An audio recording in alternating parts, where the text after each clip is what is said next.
they're basically rolling the dice with all of our lives and with the future of humanity. And they're going to reach the point where the dice are going to hit the table. And I'm not willing to let that happen.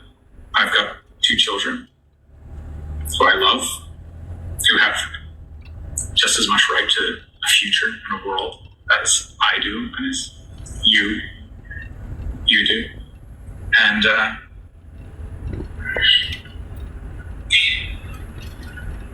it's not necessary that this should happen.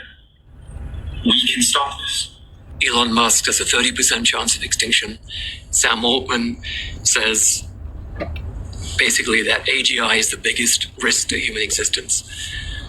So what are they doing? They are playing Russian roulette with every human being on Earth without our permission. They're coming into our houses, putting a gun to the head of our children, pulling the trigger, and saying, well, possibly everyone will die.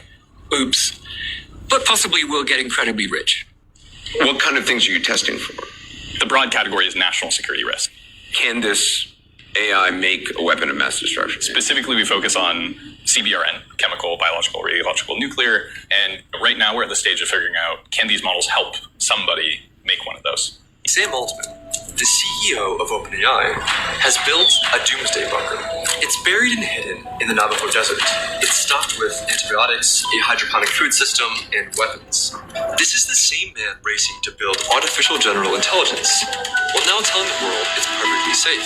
So why prepare for catastrophe? Very few people know by the year 2045, AI is going to be 1 billion times smarter than humans. You know what that means? This is comparable to the intelligence of Einstein as compared to a fly. And humanity, while we're still Einstein, is not discussing how are we going to keep the best interest of us, the fly, in Einstein's mind. We're talking through the arrogance of humanity about how we're going to control them, how we're going to box them, how we're going to tripwire them. Good luck with that. In the future, in a couple of years, maybe 2 or 3 years, 90% of the world's knowledge will likely be generated by AI. That's crazy. I know, but it's just fine. I know. And the reason for that is this. Let me tell you why. Okay. It's because what difference does it make to me that I'm learning from a textbook that was generated by a bunch of people I didn't know, or written by a book that, from somebody I don't know, to knowledge generated by AI computers. With AI, the worst case scenario of everybody gets wiped out is a little bit different for the people making that decision. Because if I'm the CEO of DeepSeek and I make that AI that does wipe out humanity, and that's the worst case scenario, and it wasn't avoidable because it was all inevitable, then even though we all got wiped out, I was the one who built the digital god that replaced humanity, and there's Giant warehouses are popping up across the US, more than 2 every week. They feed AI algorithms, store photos, and answer our questions. Hey, Google. A data center campus like this can consume as much power and water as an entire city. And for some, these clusters are appearing too close to home. One of the scariest conversations I was privy to was a friend of mine who's a billionaire in London. He knows the CEO of one of the biggest AI companies in the world, who I can't name. And he said, by the way, what he tells me in private is not what he's saying publicly. Yeah. He said to me that what this particular CEO thinks is going to happen with AI is pretty horrific. And the CEO of this big AI company is totally cool with it. It's horrific what he thinks is about to happen. And then when I watch this guy do his online talks and give his opinion, he's so nuanced and everything will be fine and he's an AI optimist. Then I heard this scenario at this kitchen table in East London from his friend about what he really thinks, and it was chilling. Yeah. We haven't gotten AI to sort of being the revenue producer. We've got it to be the cost center savings. I think AI, as we move down this field and we're heading really quickly into the quantum space, when we get into the quantum space, AI will go from, the cost saver to the revenue creator. Was I shocked by these humanoid robots that were dancing on stage untethered?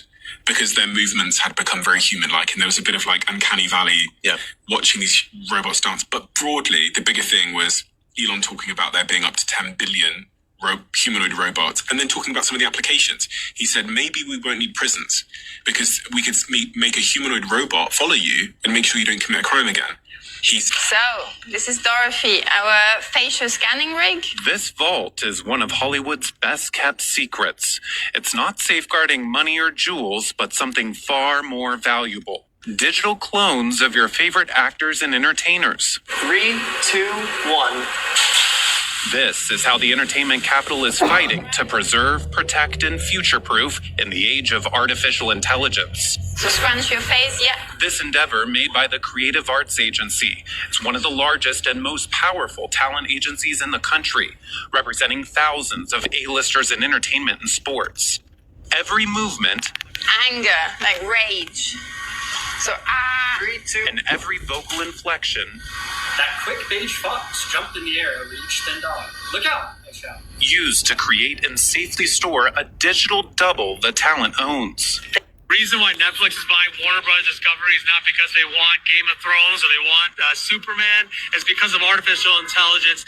Disney announced a couple months ago that they're going to allow users and people to create their own AI-driven TikToks and Reels and content based on their libraries. Netflix does not have a library. Buying Warner Bros. Discovery creates that library. The reason for this post is not necessarily why they're buying it, but it's because even major players like this are getting ready for the AI revolution. This is a new product that we just announced at the Army's conference yesterday. We've been working on it for years. It's called Eagle Eye. So this is a video feed of what it is like to use the system. So I've got the helmet on here, and then this pair of augmented reality glasses. These sync with the helmet and with these sensors. So I can see where my gun is pointing. I can see where every enemy is. They're tracking where the bad guy is. They're tracking where my guys are, and then watch when they go behind the container. So I can actually see through it and watch. Now they're engaging the guy over there, and he's down. You can all share a view of the world. And by the way, this view that I have, it's shared now with all of the robots as well. Let's see, I'm competing against Northrop Grumman, Lockheed Martin, and Boeing,